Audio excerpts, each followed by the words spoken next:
Old Alabama Gardener, and in this video I'm showing you my 3-step process of how to grow sweet potato slips.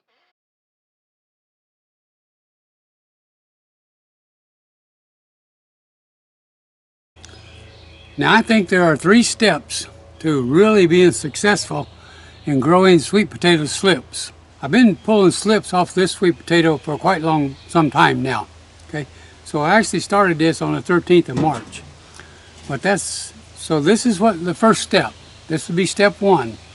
That is, get your potato in the water, let it start growing some slips, and one of the beauties of that is that these slips will start producing roots right away.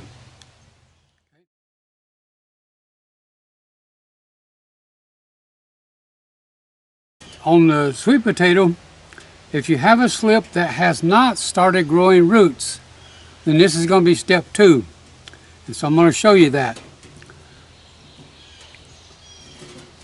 So here's a potato slip right here, and it hasn't started growing any roots down at the bottom.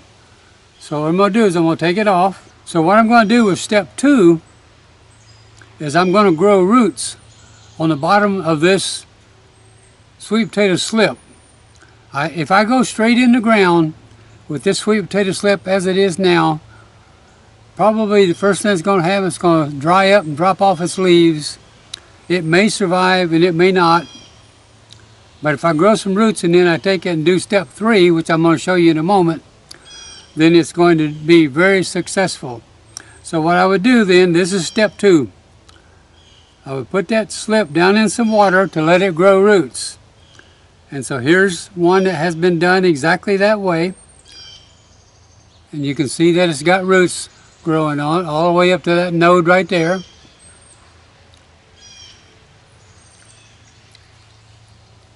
And here's another one, same way, it's got roots started on it. Alright, so that's step 2, is to grow your roots. Now, however, unless, now we'll look at this big slip here. Okay, now you notice this big slip has already got pretty good roots growing on it. So I don't need to take it through step 2. I can go directly to step 3 with this slip. So let's see if we can get it off of here.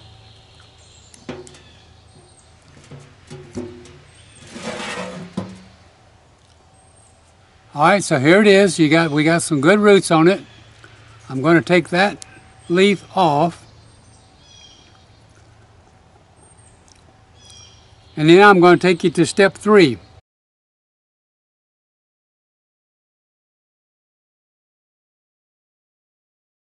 Now on step 3, we need some kind of little planting container. And I'm using water bottles. And I cut it right here at the top of the label, right there. Just cut it all the way around right there.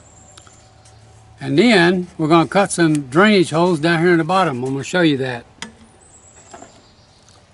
So here's one that I've taken the label off. Cut it, first of all I cut it at the label. Then I took the label off, and then I cut some drainage holes right there. One, and about a third of the way around. Now it looks like I only did it halfway around on this one. I cut another drainage hole. So that's good. So that's going to be our container for step 3.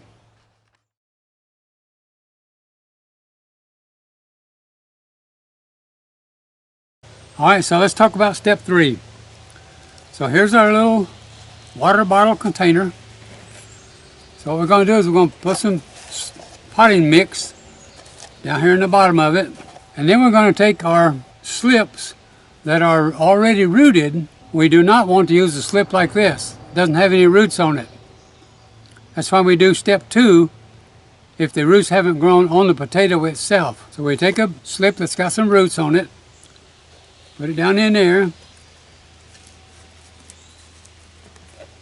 and we pack potting soil in around it. And next we need to, of course, water it. So I'm going to water it until this potting mix that's in this water bottle, until it gets completely saturated. It's got drain holes in the bottom, so it's going to drain, excess water is going to drain out. So now you can see it turning dark as the water percolates down through it. But we haven't got all the way to the bottom yet.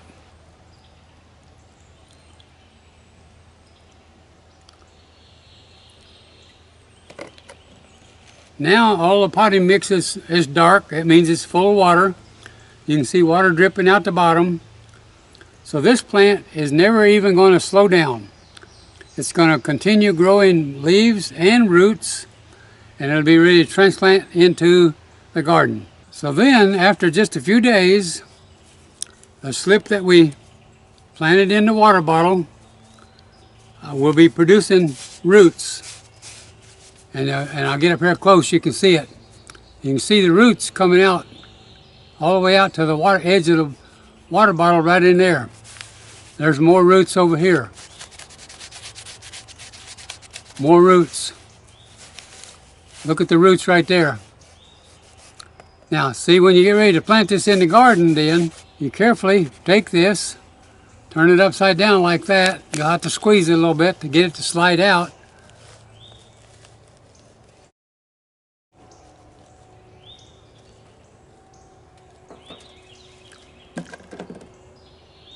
And that is the most successful way that I have had in growing potato slips.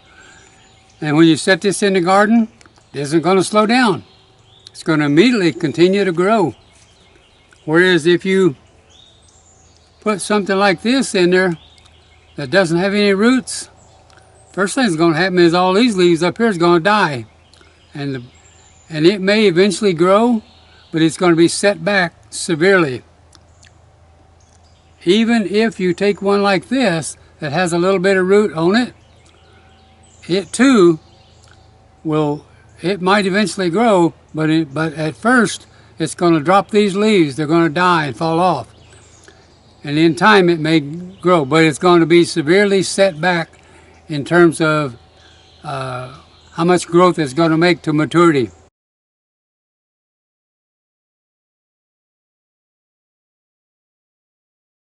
Now here we are, we're ready to put our slip that we grew all the way into the soil to grow sweet potatoes.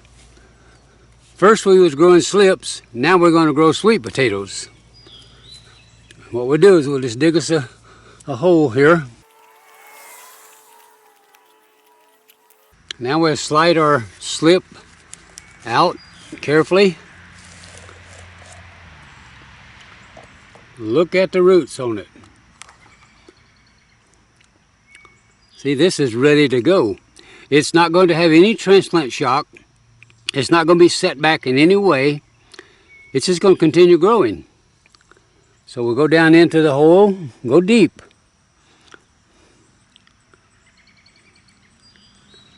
Now I'm going to crumble some dirt in there around it.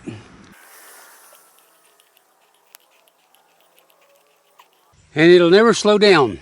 It'll just keep right on growing.